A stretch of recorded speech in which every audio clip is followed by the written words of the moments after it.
Imagine for a second, like you've just been handed this massive assignment. Okay. You need to write a peer-reviewed, highly rigorous scientific paper on the exact mechanism of inner peace.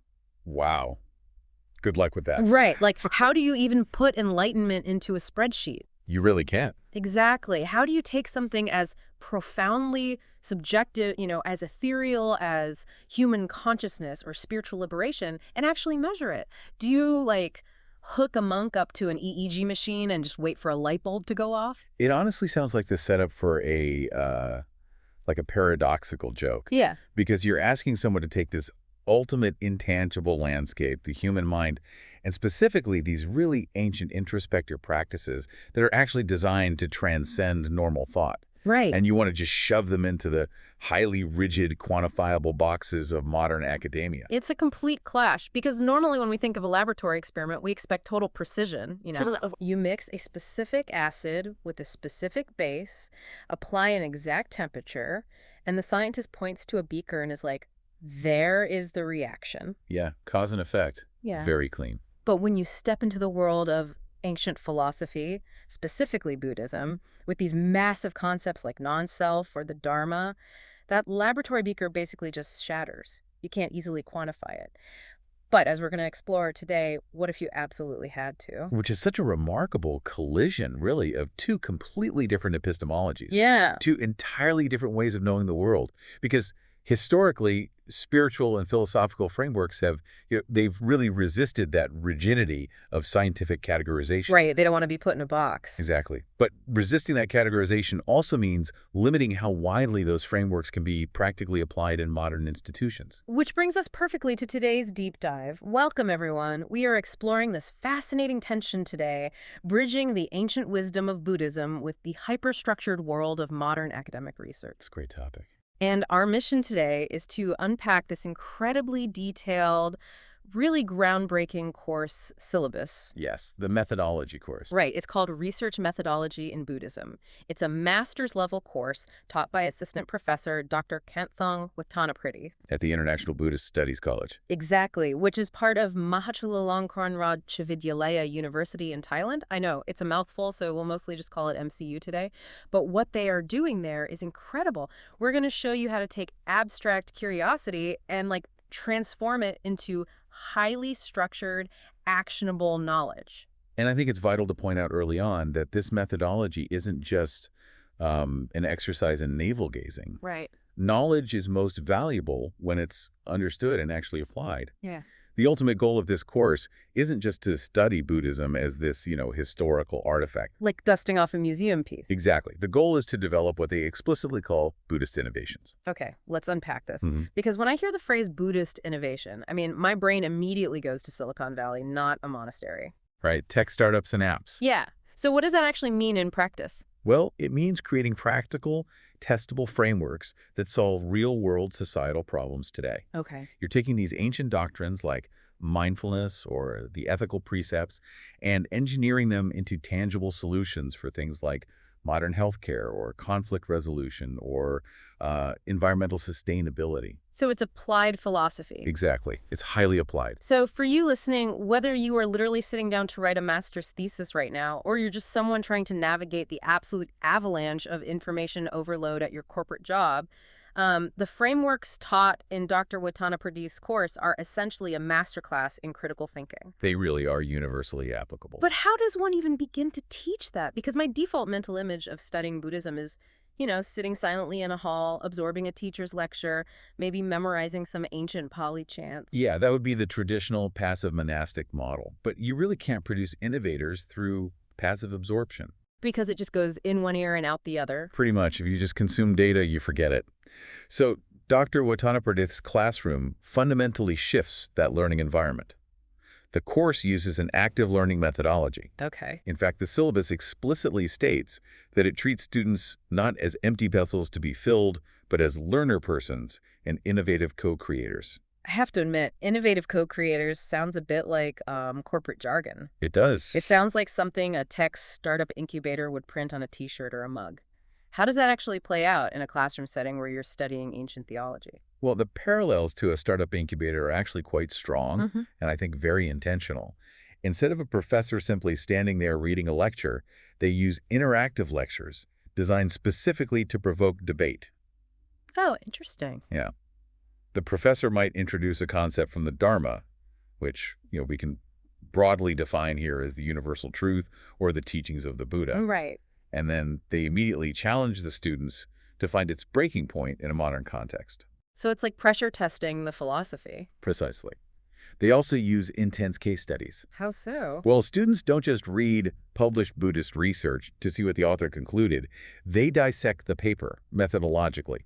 They look for the flaws in how the research was actually designed. Oh, I see. And most importantly, they engage in problem-based learning. Okay, what does a problem-based learning session look like for this specific subject? Because I can picture that in like an engineering class, but here. Okay, imagine a group of students is given a real-world scenario. Let's say escalating burnout and conflict among nursing staff in a local hospital. Very relevant problem. Right.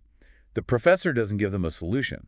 The students have to collaboratively brainstorm how to approach this problem, dig into both the medical literature and the Buddhist texts, and propose a research methodology to see if, like, a specific meditation practice could measurably reduce that burnout.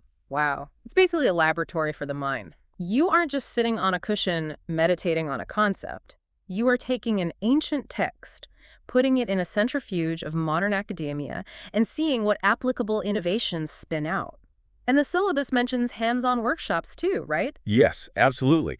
They hold workshops where students practice the actual mechanics of research writing proposals, using data collection tools, managing citations. All the gritty stuff. Yeah. And the ultimate crucible is peer review. Before a professor ever grades a proposal, the students must critique each other's work. That's tough. But if we think about how that connects to the listener, treating learning as an active co-creative workshop rather than, passive absorption, it's just so crucial for retaining information in any field. Oh, without a doubt. If you have to defend an idea to your peers, it forces you to understand the mechanics of the idea, not just the surface-level definition. It becomes a tool you can actually wield. Exactly. But you can't start wielding tools without a blueprint, right? Yeah. You can't start a laboratory experiment without a clear hypothesis. Right. In academia, everything, absolutely everything, begins with a single, perfectly crafted question. Formulating the research problem. I feel like this is where most people, including myself, to be honest, when I try to start a big project, I just hit a wall. Blank page syndrome? Exactly. You stare at a blank document and the topic is just too big. Where do you even start? Well, people usually stumble because they confuse a topic with a problem. Oh, that's a good point. They start by saying, I want to research world peace, or I want to study mindfulness. Yeah. Those are oceans. You can't boil an ocean. Right.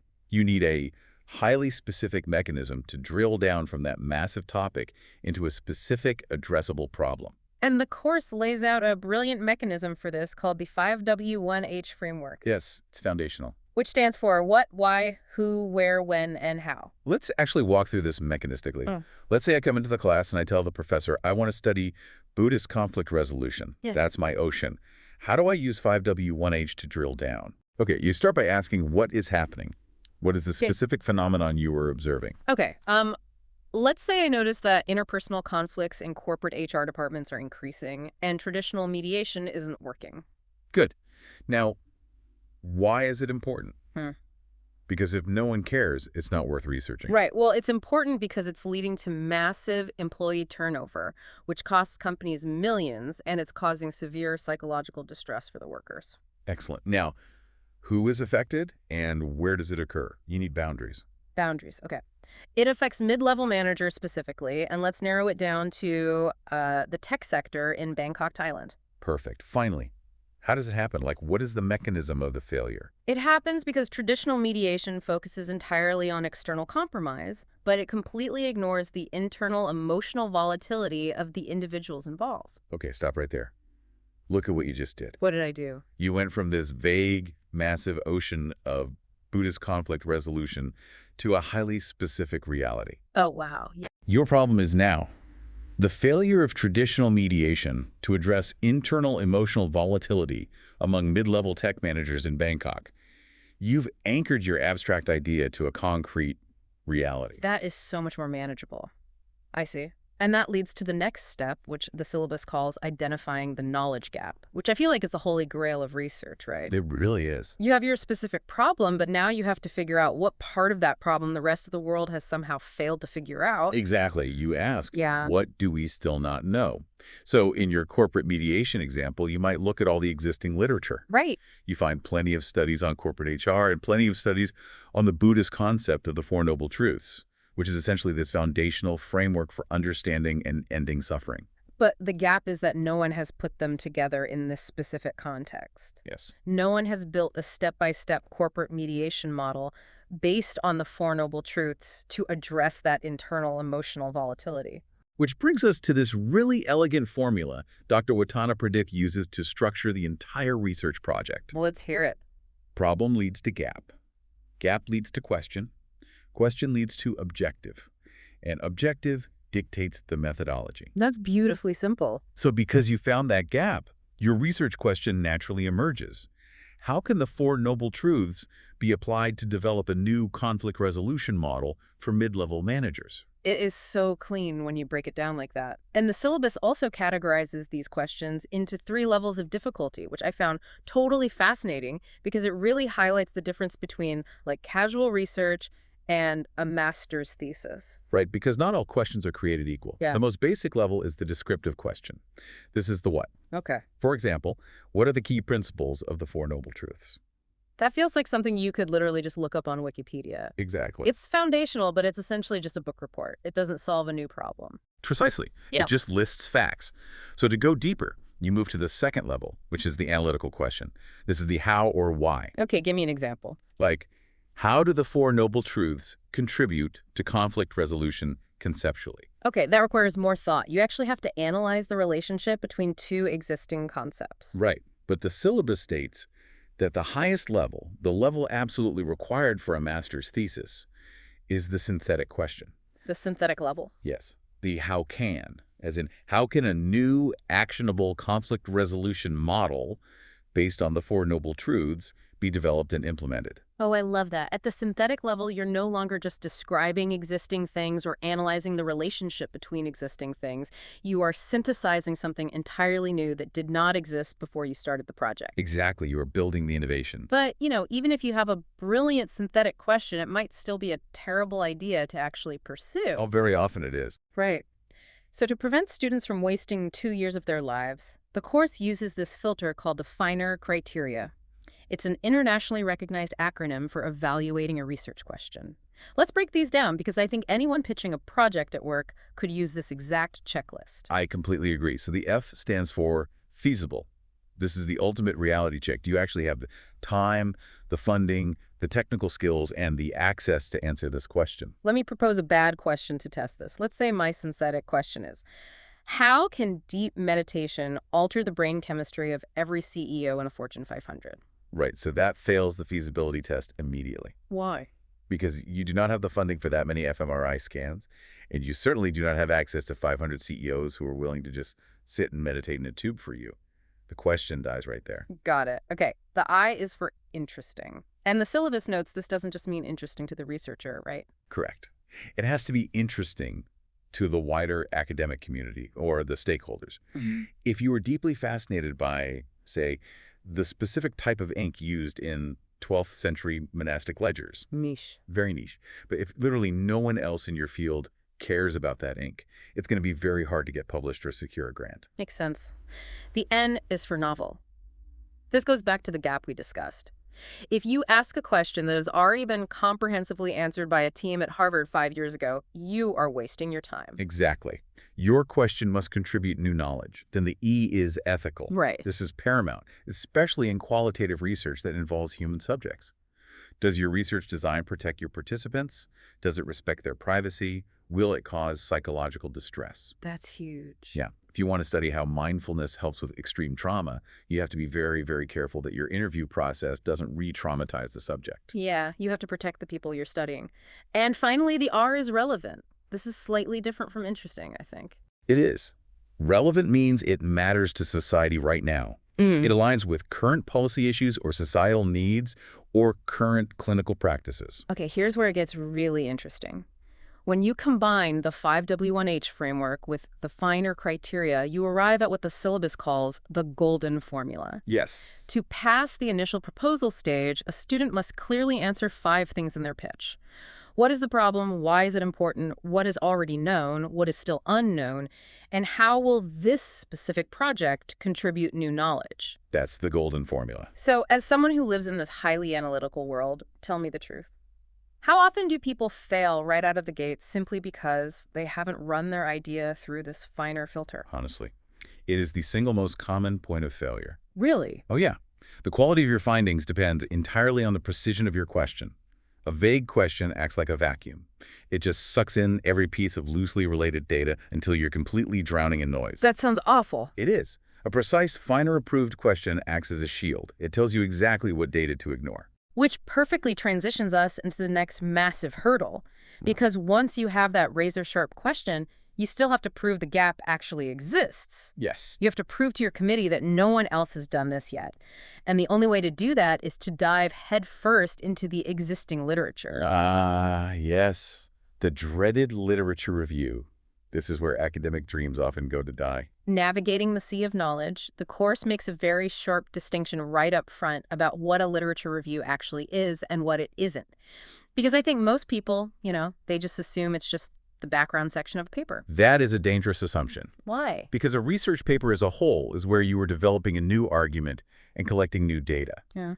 But the literature review section is purely about synthesizing and evaluating existing ideas. Okay.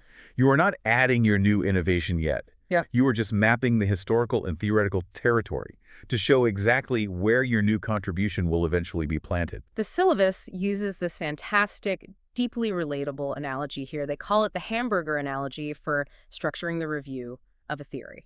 I love that one. It's a very visual way to explain a conceptual structure. So, mechanistically, how does this burger work? The top bun is your introduction. This is where you define the concept, set the historical context, and outline the scope of what you are going to cover. Right, so if you were reviewing the literature on mindfulness, the top bun was where you defined whether you were talking about ancient Buddhist Vipassana mindfulness or the modern secular mindfulness-based stress reduction developed by Jon Kabat-Zinn. You have to set the parameters. You have to, or the reader is lost. Then comes the meat and the fillings, the body. This is where you pack in the primary and secondary sources. This is the actual substance of what other scholars have debated, discovered, and argued over the decades. And this is where most students fail. They just throw a bunch of raw meat on the bun. Yeah. We'll get to the killers of literature reviews in a moment. Fair enough. And the bottom bun is the conclusion. But it's not just a summary. The syllabus specifically says the bottom bun is where you demonstrate how all the meat you just presented directly supports and relates back to your specific research problem and your gap. You have to close the loop. Exactly. A burger without a bottom bun just falls apart in your hands. A literature review without a concluding synthesis connecting it back to the research question is just a pile of random facts. Now, within that hamburger structure, you might be cooking up totally different types of meals depending on your research goal. The course outlines 6 distinct types of literature reviews, and I want to spend a moment on these because they represent totally different mechanical tools for different intellectual jobs. Let's walk through them. First is the argumentative review. How does an argumentative review actually work in practice? In an argumentative review, you are not trying to be entirely neutral. You are examining the literature selectively to challenge a firmly established assumption in the field. Give me an example. Let's say there is a prevailing academic view that ancient Buddhist meditation was entirely solitary and completely detached from social issues. Okay. An argumentative review would deliberately seek out and synthesize textual evidence that shows meditation was intrinsically linked to social welfare, basically building an alternative viewpoint to challenge the status quo. Okay, so you are picking a fight with the consensus. I like that. Second is the integrative review. This is almost the opposite. You are pulling together all known independent studies on a specific hypothesis to generate a new overarching framework. You are looking for the consensus that emerges when you look at 100 small studies all at once. Third is the historical review. I imagine this just traces a concept over time. Exactly. You start from the genesis of a concept, say the idea of karma, and you trace chronologically how the academic and theological understanding of it has evolved from ancient texts through medieval commentaries all the way to modern psychological interpretations. Fourth is the methodological review. This one blew my mind a little bit because it completely shifts the focus. It really does. In a methodological review, you don't actually care what conclusions the past scholars reached. Which is wild. Right. You only care about how they reached them. You are reviewing the methods used in the field.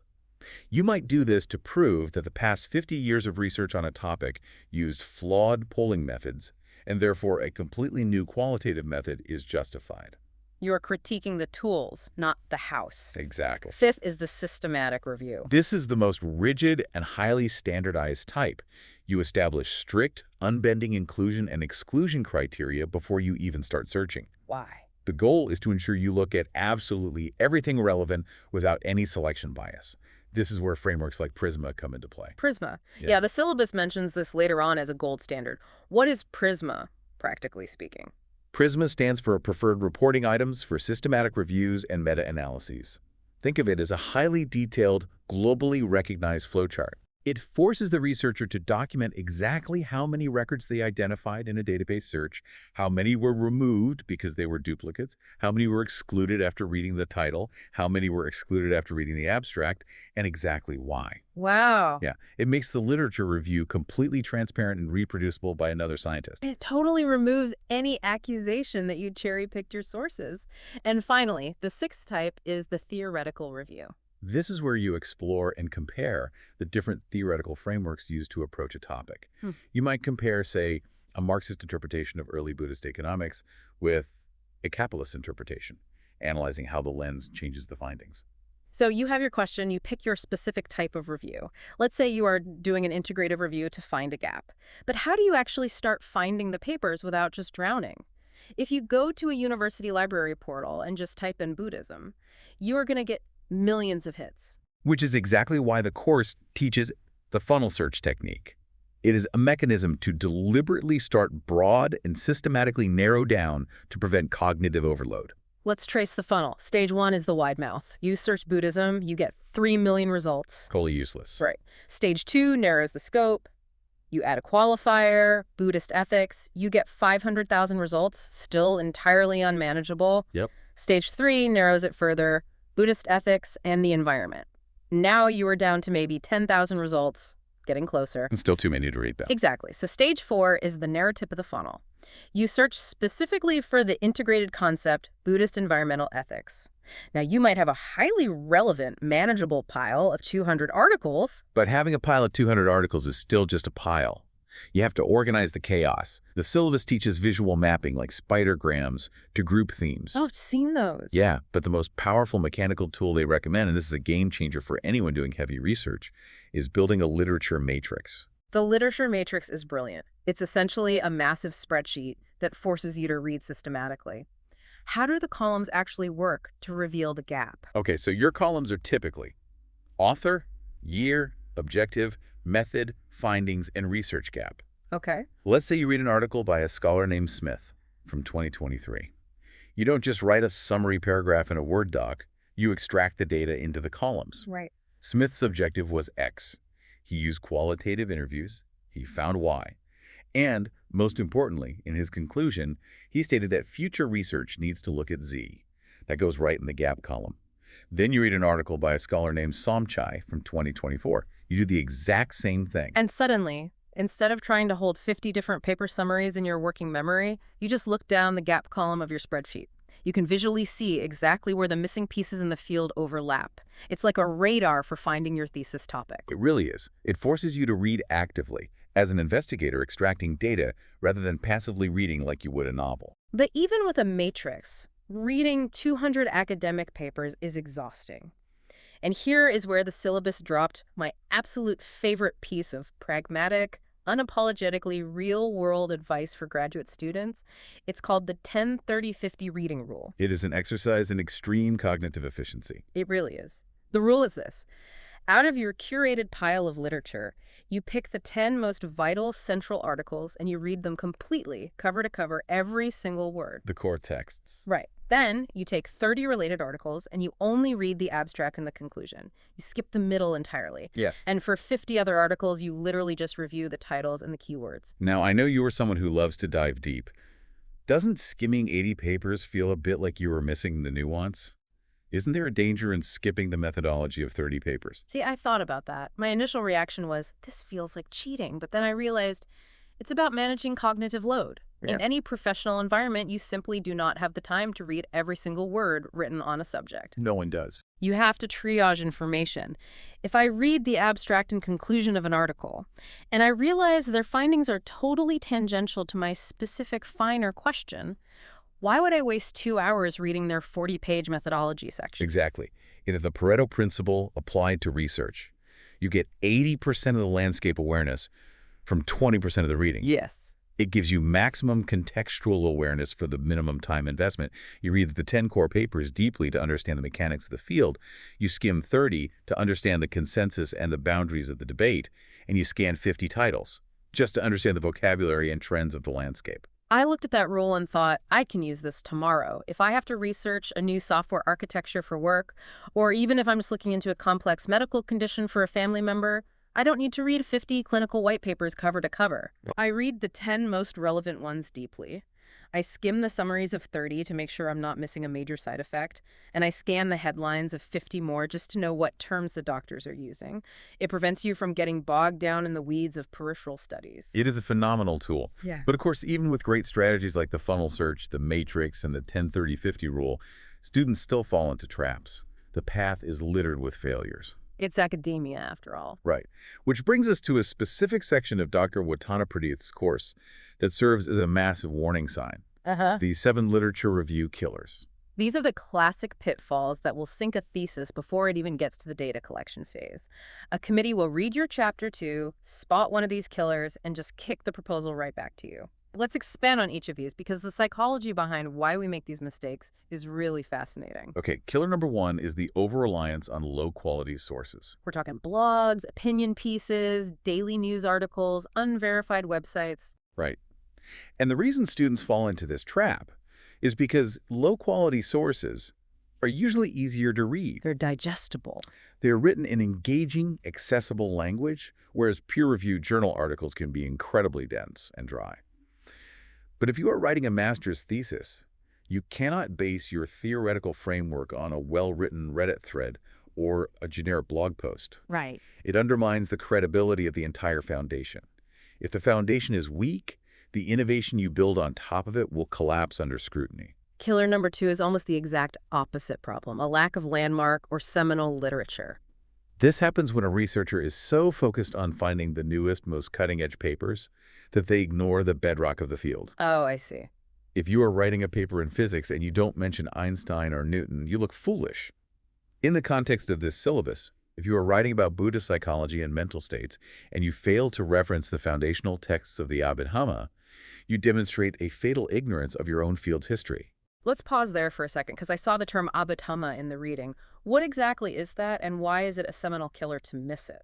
The Abhidhamma is essentially the ultimate psychological and philosophical manual of early Buddhism. Okay.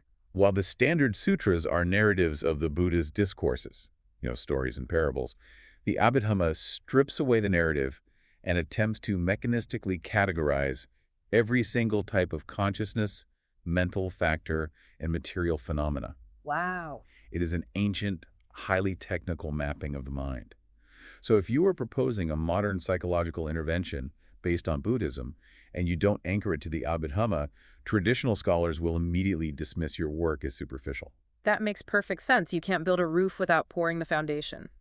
Killer number 3 is the inverse again, a lack of current literature. This is the researcher who relies only on the classics. They cite texts from 500 years ago, and maybe a few papers from 1995, but nothing from the last 5 years. Why is that a problem? Because academia is an ongoing conversation.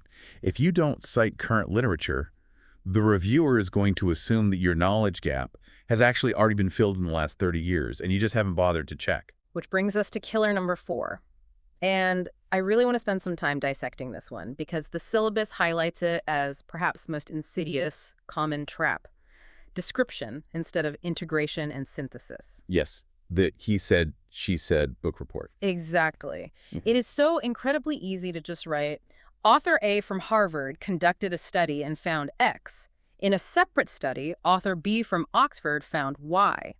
Furthermore, author C from Tokyo argued Z. It reads like a list. Right. You write 20 pages of that, and it feels like you've done a massive amount of work. You've summarized 20 papers. But the syllabus says this is a killer. Why? And how does a student actually cross the mechanical bridge from just describing what they read to actually synthesizing it? Because a list of summaries is not a review. It is the difference between a phone book and a conversation. Oh, I like that. Let's go back to the dinner party analogy. If you host a dinner party with 10 brilliant scholars, you don't want them to just stand in a line and recite their recent publications one by one. You want them to interact. Synthesis is about finding the invisible threads connecting these authors. So how do you write that interaction? Mechanically, instead of organizing your paragraphs by author, you organize them by theme or debate. Okay, so you group them. Yes, you're right. While author A and author B both agree that mindfulness reduces stress, they fundamentally clash on the mechanism. Author A attributes it to cognitive distancing, whereas author B argues it is purely neuroplasticity in the amygdala. That is so much better. Right. You are explicitly pointing out where they agree, where they disagree, and most importantly, why they disagree. Is it because they use different qualitative methods? Were they studying different demographics? Synthesis is about organizing the puzzle pieces to show exactly the shape of the missing piece, which is your research gap. That is such a crucial distinction. Organizing by theme, not by author. Okay, killer number 5, irrelevant or unfocused content. This is a symptom of losing sight of your finer question. You fall down a rabbit hole. It's so easy to do. It is. You are researching Buddhist ethics and the environment, and you find a fascinating tangent about the historical trading routes of ancient monks. It's incredibly interesting, so you write 3 pages about it. But it has absolutely nothing to do with your objective. It dilutes your argument. Completely. Yeah. Every single paragraph in a literature review must justify its existence by pointing directly back to the core research problem. Killer number 6 is poor chapter structure and layout. This is simply a matter of reader fatigue, jumping back and forth chronologically, randomly switching between broad themes and micro themes, failing to use clear subheadings. It just exhausts the committee reviewing your work. Structure is a courtesy to the reader. And finally, killer number 7, plagiarism and poor referencing. And the syllabus makes a really fascinating point here. It specifically, explicitly warns against self-plagiarism. Which often catches graduate students off guard. Yeah, they think, I wrote it so I own the words so I can use them again. But in academia, you cannot recycle your own previously published work and present it as novel, original research for a new degree. That violates the N in the finer criteria. It is no longer novel. But beyond the deliberate copy-pasting, the syllabus points out that the most common form of plagiarism in these reviews isn't malicious. It's actually a direct consequence of failing at killer number 4, failing at synthesis. Exactly. It's unintentional plagiarism caused by a lack of comprehension. How does that happen? If a student reads a dense theoretical paper and they don't truly mechanistically understand the concept, they will be terrified to put it in their own words because they might get it wrong. So they just mimic the author. Yeah, they lean too heavily on the original author's phrasing. They change a few words here and there to try and mask it, but the sentence structure remains identical. That is a profound diagnostic tool. If you cannot explain a complex concept simply, in plain language, to a layman, it means you haven't digested it, you haven't made it your own. And if you haven't digested it, you can't synthesize it. Precisely. So, to avoid killer number 1 low-quality sources and to find the high-quality papers needed for synthesis, a researcher needs to know exactly where and how to hunt. Which brings us to the technological core of the course. The syllabus trains students rigorously in advanced database searching, focusing primarily on 2 massive databases, TCI and Scopus. Yes. Let's start with TCI. This stands for the Tide Journal Citation Index. Why is this specific, localized database so absolutely vital for the students in this MCU course? Context is everything in qualitative research. If you are studying Buddhism, peace studies, or specific societal issues happening in Southeast Asia, you cannot rely solely on Western international databases. Why not? Because an academic in Oxford might write a brilliant theoretical paper on Buddhism, but if you want to understand how monks in rural Thailand are dealing with local environmental degradation, you need the national context. You need to read what Thai scholars are publishing locally. And the strategy for searching TCI requires some nuance.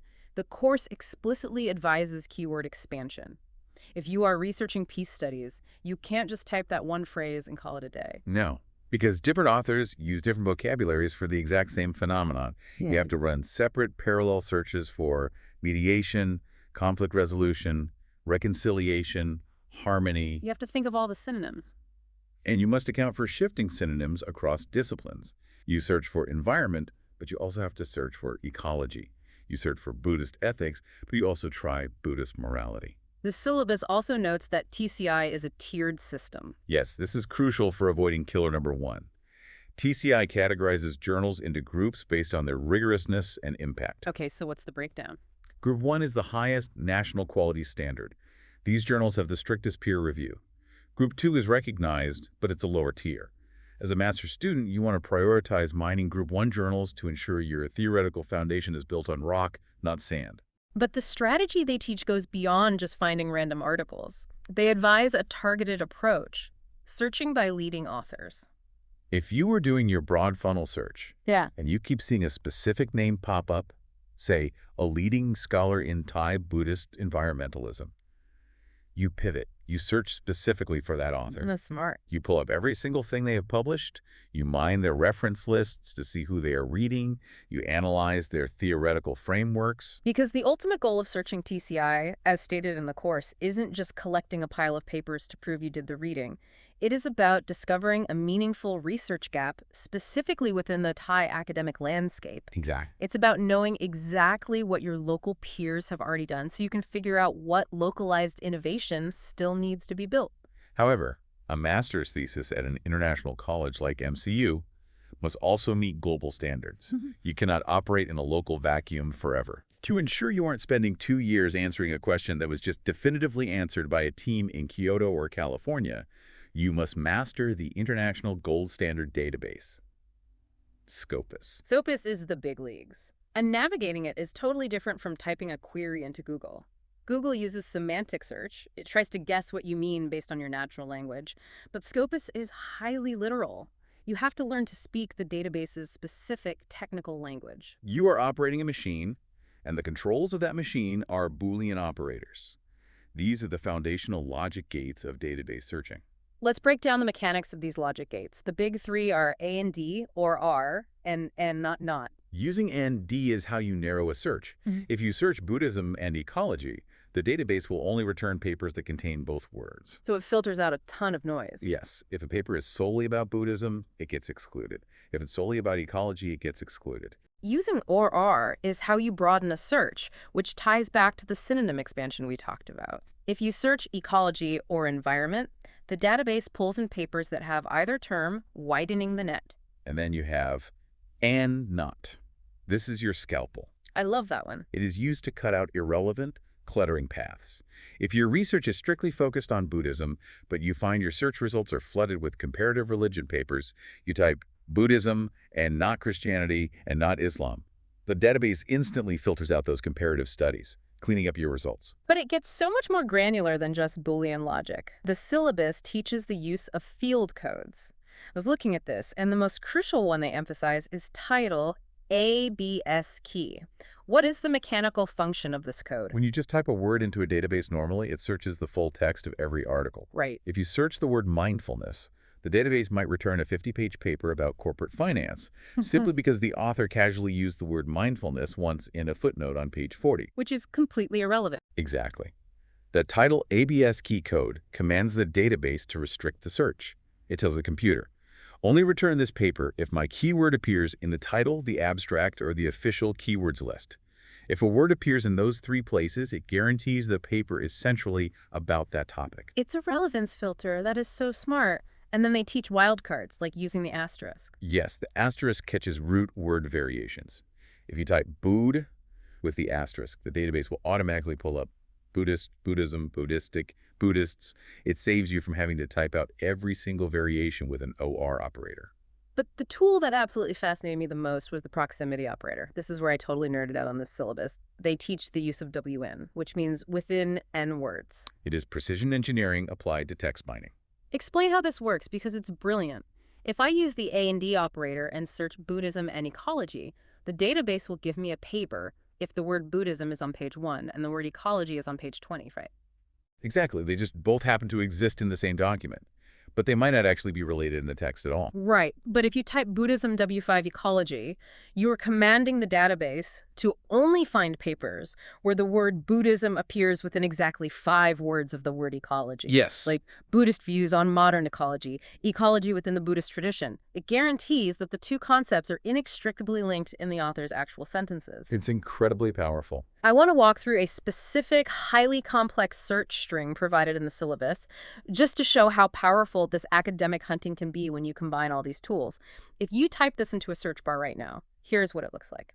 Title, ABS key, and then in parentheses, Buddhist or Buddhist philosophy, then Andy, then in parentheses, an Ada or non-self, then Andy, then in parentheses, deep ecology or environmental sustainability, then and not.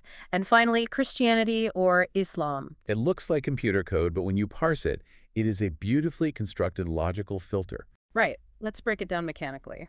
First, title ABS key ensures we are only looking at the core subject matter of the papers. Then the first parentheses, Buddhists or Buddhist philosophy. We are casting a wide net for the foundational tradition. And D. Now we are narrowing. The paper must also include the next concept. Anatta or R, non-self. This is a very specific, highly theological Buddhist concept about the absence of a permanent soul or self. And D. Narrowing again. Deep ecology or environmental sustainability. So now we are connecting that ancient theology of non-self directly to modern environmental science. And not Christianity or Islam. We apply the scalpel to remove any comparative religion noise. That string takes a universe of literally tens of millions of academic papers and filters it down to hand you the exact 12 papers in the world that are perfectly relevant to your specific thesis gap. It's like magic, but it's just pure logic. And it is the ultimate expression of defining your boundaries. By mastering these tools, a student ensures they avoid the killers. They find the seminal texts, they find the current literature, and they find the exact pieces they need to synthesize their argument. Okay, so let's zoom out. You have survived the active learning workshops. You used the 5W1H and the finer criteria to forge a brilliant synthetic research question. You're halfway there. You used Scopus, TCI, and Prisma protocols to build a flawless literature matrix, and you successfully identified a real knowledge gap. You even went out and conducted a pilot study or in-depth interviews. You have all the raw materials. Now, how do you build the house? What is the actual blueprint of a master's thesis at MCU? Before we look at the specific chapters, we have to establish the overarching research design. The syllabus clarifies that for these specific degrees in Buddhist studies and peace studies, the university heavily leans toward qualitative research. Which makes sense. They aren't usually doing quantitative variable testing. They aren't putting 500 monks in a double-blind, placebo-controlled trial and running statistical regressions on their meditation hours. No, because quantitative research is designed to test numerical variables. Qualitative research is designed to examine the complexities of human phenomena, the nuances of social lives, and the depths of ancient religious documents. It's more about the why and how. Exactly. It seeks to explain causes, influences, and subjective meanings to find the best solutions to human situations. Now, they might use a mixed methods approach, perhaps combining a deep qualitative textual analysis of ancient Pali scriptures with modern, structured interviews of key community leaders. But the core analytical engine is qualitative. And the structure built to house this qualitative engine is incredibly rigid. It is a strict, internationally standardized 5-chapter structure. Let's walk through this blueprint using one of the actual real-world thesis examples mentioned in the course. There was one titled, An Integrative Process for Oral Healthcare Using Buddhist Mindfulness and Oral Health Science. That is a perfect example of a synthetic Buddhist innovation, applying ancient mindfulness techniques directly to modern dentistry. Okay, so chapter 1 is the introduction. But as the syllabus points out, this isn't just a gentle, flowing narrative opening. It is a highly technical, rigid mapping of the entire project. It is the contract you are making with the reader. Chapter 1 must explicitly state the background of the problem. Why is dental anxiety or poor oral care an issue? It must list the exact objectives of the study, numbered 1, 2, and 3. No ambiguity allowed. None.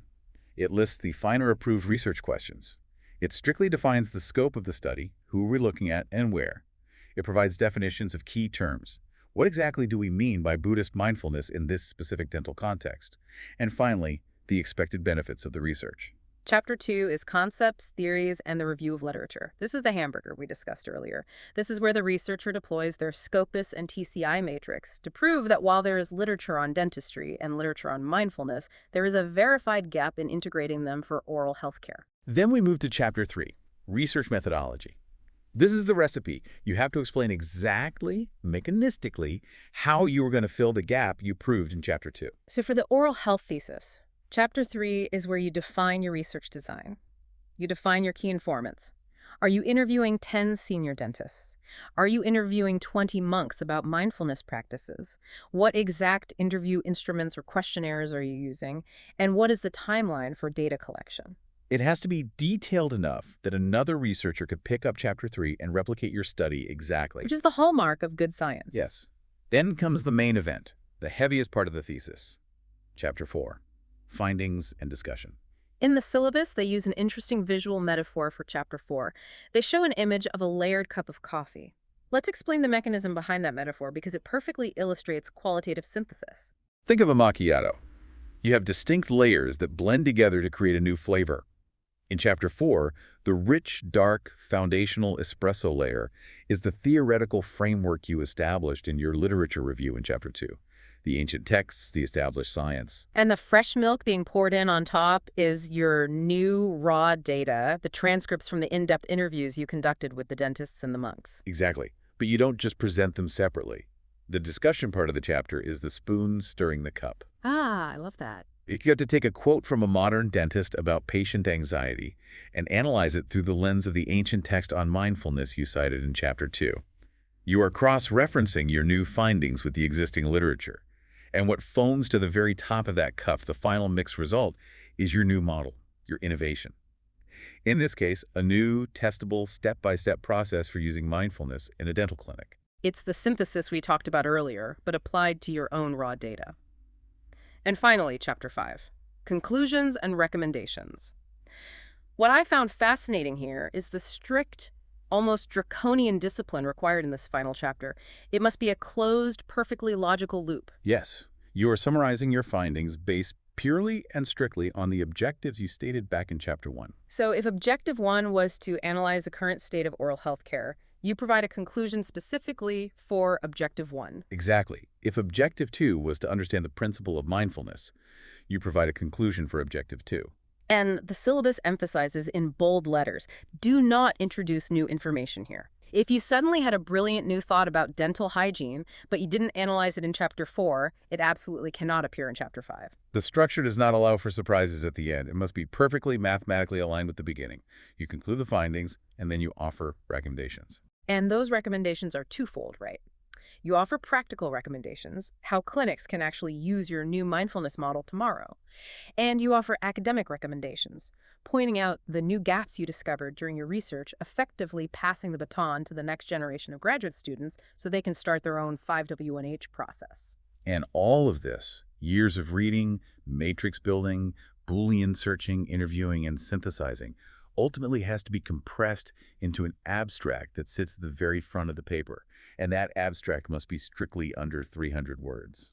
Imagine boiling 2 years of your life down to 300 words. It requires absolute, total mastery of your subject to explain it that concisely. The real-world examples provided in the course are just wildly impressive in their cross-disciplinary ambition. We talked about the oral health one, but listen to this one. The application of Mahayana's close placement of mindfulness on the mind for anger management. They took a highly specific scriptural concept from the Mahayana tradition, ran it through the 5-chapter academic centrifuge, and turned it into a modern, actionable psychological tool for anger management. Or this one, the enhancing model of peace and social harmony of Kruba Sanglar's Buddhist roles in Khantong, Myanmar. They used qualitative research to analyze the specific actions of a local religious figure and synthesized it into a reproducible model for social harmony in a conflict zone. These are not just academic exercises meant to sit on a dusty library shelf. They are actionable innovations designed to systematically reduce human suffering and increase harmony in very specific real-world contexts. So to bring this all home, Dr. Wattanapradith's course at MCU is doing something profoundly difficult. It takes the deeply ethereal, highly subjective, often unquantifiable concepts of ancient Buddhism and forces them into a rigorous, internationally recognized academic framework. They're applying finer criteria, Boolean logic, and strict five-chapter structures to the pursuit of enlightenment and the reduction of suffering. Is a remarkable synthesis of Eastern contemplative tradition and Western empirical structure. It proves that the two epistemologies do not have to be mutually exclusive. They can be integrated to produce something highly practical. So, what does this all mean for you, the listener? Why did we just spend all this time dissecting a master's syllabus?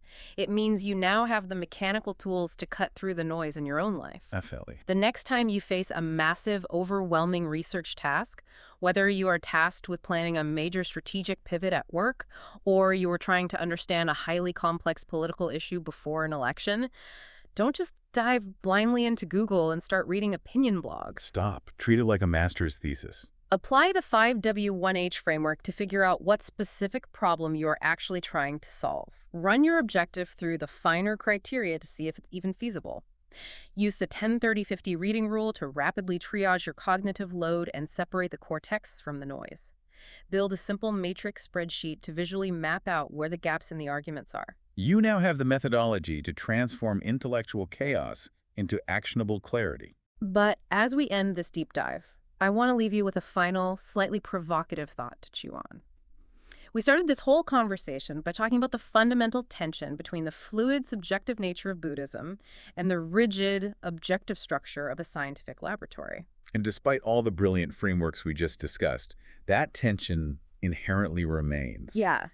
If you consider the ultimate goal of Buddhist practice, which is to transcend conceptual thinking entirely, to experience reality directly, without the linguistic filters of the ego, the concept of anatta, or not-self. Is there an unavoidable paradox in using highly rigid, intensely conceptual, deeply linguistic academic frameworks to study it?